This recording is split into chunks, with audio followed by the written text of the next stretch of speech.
everyone, welcome to my channel. My name's Amanda and I am a neurodivergent woman. I recently got diagnosed with autism and ADHD, and I also have aphantasia and a rare memory disorder called SDAM. So in this video, I kind of want to talk about what it's like getting an adult diagnosis of autism and ADHD. Oh, and this is my buddy Watson. Sometimes he likes to join in on videos with me. So to catch you up quickly, I found out I was autistic by going through the process of getting my teens diagnosed. And they were showing signs of some pretty severe sensory overload and anxiety. And kind of doing research on those two big autistic traits that presented strongly for them, it led me down the routes of autism. And then once I started reading more and more about autism, I realized that I checked off a lot of the traits too. And it is now being, shown that autism can be genetic. So it makes a lot of sense that a lot of kids have autistic parents, and a lot of those parents have gone most of their life undiagnosed, because the criteria for diagnosing autism was really geared toward white males until more recently, when psychologists and scientists kind of learned that oftentimes females present differently. And even males don't always present the same way too. That's why they always say, if you've met one autistic person, you've met one autistic person, because the traits can vary so greatly and present in so many different ways. So I thought I would, when I was researching this, and I'm like, oh, I think I might be autistic. And then I decided to go ahead and get a formal diagnosis. I thought it would be like a check mark, like, oh, okay, I'm autistic. That makes so much sense, because it answered the questions of the areas that I've struggled with so much in my life that never had answers. Like, why were certain things so hard for me that didn't seem hard for other people?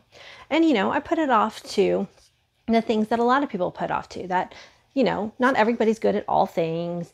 And, some things people are going to excel at, and things that people are going to struggle with. Well, the things that I struggle with just happen to be a lot of things that are autistic traits, such as anxiety around new things. And I've always struggled to maintain friends, because one of the big key factors of autism is having social difficulties. Well, I got my check mark. Whoop, I am autistic and ADHD, which also explained so much about how my brain goes off into tangents, and it's really hard for me to focus a line of conversation. And then everything was good for a few days, maybe a week. That's another thing. I also realized I'm very time blind, which is an ADHD trait that I always put off with my memory disorder, but it didn't quite fit, because the memory disorder is more about long-term stuff. But I'm very time blind. Like, it's hard for me to tell how long ago something happened. That's an ADHD thing. Anyway, so I was good for a little bit, like, oh my gosh, just so excited, guys, that this diagnosis answered so many questions. But then, I don't know, it's just like all of a sudden, everything just became very overwhelming. And I'm on several autism Facebook groups now, that some of them are social, some of them are just kind of like support, like people like me who are going through a late diagnosis. And I'm also following a bunch of Instagram autistic people, which I highly suggest if you want to learn more about autism, following people who are diagnosed autistic and learning about their real life experience. Such a great way to learn. I'm on Instagram also under I Am Mind Blind. I'll link it down below. So once the excitement kind of wore off, all of a sudden, the things that I used to be really good at masking, because I didn't know I was masking. I thought I was just trying to fit in, trying to get by, try to survive. All of a sudden, it's like, I can't even do that. And so there's a couple things at play from what I can understand. And I'm just learning, and that's why I'm doing an update video. I did a video called "You're Not More Autistic, You're Just Learning How to Unmask." And that was when I was still a self-diagnosed. But now, like, with an official diagnosis, and it is just crazy. Like, I talked in another recent video about when I was at the dentist. I've never liked the dentist, but I've always been able to struggle through. I just didn't even think about it. I was able to block all the sensory stuff. And that was my survival technique. But this last time at the dentist, it was like I wanted out of that chair. I was like almost in tears. I didn't recognize myself, and I couldn't understand. I couldn't, like, why can't I do these survival skills that I've always known? And like I said, a couple things are at play. One is, once you understand why you are reacting to the sensory things that you've always reacted to before, it's hard to, block them out anymore, because now you're more aware of why those sensory things bother you. And then two, it's like, I don't know if you've ever heard of the red car phenomenon. There's this phenomenon that if you say, I'm going to start looking for red cars, then everywhere you go, you're going to see red cars everywhere, because now they are in the front of your mind.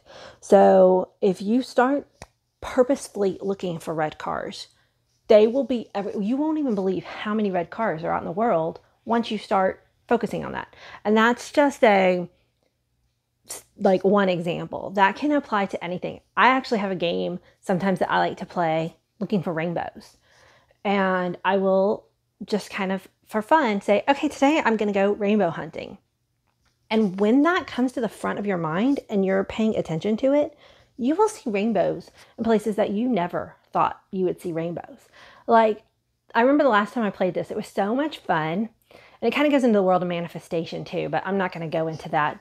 But I was driving along and I'm like, I'm going to look for rainbows. It wasn't 30 seconds after I had that thought in my head, I was at a stoplight behind another car, and something shifted in the atmosphere, and a prism of rainbow light landed on the bumper of the car in front of me. I mean, it was 30 seconds after I had the thought of, I'm going to go on a rainbow hunt today. It was so crazy. And that's the thing. I would not have noticed that if I hadn't put the idea of rainbows in my head, because your brain just tunes out things that it's not looking for. So how does this relate to autism? Well, now autism is in the front of my mind, and all of the things and all of the autistic traits that I have are now at the front of my mind, and I can't tune them out. I can't unsee them. I can't disappear them, because that is just what my brain is focused on right now. I'm hoping with time this will settle down, but right now it is quite an experience, because I am not sure what was me, what was masking, what was autism. It's like, is there even an actual answer?